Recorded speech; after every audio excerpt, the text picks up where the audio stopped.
Praise లాటని ఉదక సమయంలో చక్కటి వాక్య దేవునికి ఇచ్చాడు. సారీ లేట్గా మెసేజ్ అనేది పెడుతున్నాను, ఎందుకంటే కొంచెం హెల్త్ బాగోలేదండి. సో నా కోసం ప్రార్థన పెట్టండి.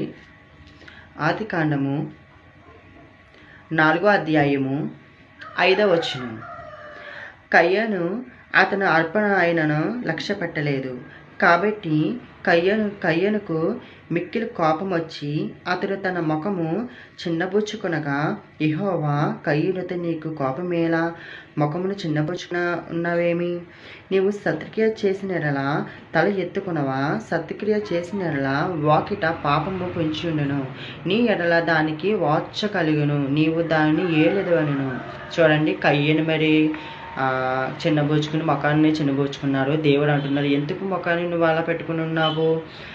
అలా పెట్టుకో, నువ్వు కోపం ఎలా, ఎందుకు కోపం పడుతున్నావు? నువ్వు నీ సత్తిగా చేసిన ఎడల తలెత్తుకునవా అంటే నువ్వు సత్తికేళ చేసావు, నువ్వు తలెత్తుకుని తిరగాలి అని దేవుడు అంటున్నారు.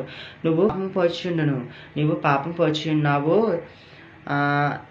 దాని ఎడల వాచ్చ కలుగును అంటే నీవు దాన్ని ఏలుదవును, దాన్ని ఎలా వాచ్ కలుగును. నువ్వు దాన్ని దేవుడు అంటున్నాడు, నువ్వు దాన్ని ఏలుదవు అంటే నువ్వు దాన్ని కోరుకుందువు అని సెలవిస్తున్నాడు. కనుక ఈ వాక్యాన్ని బాగా అర్థం చేసుకోండి, వాక్యతో పాటు మందించండి.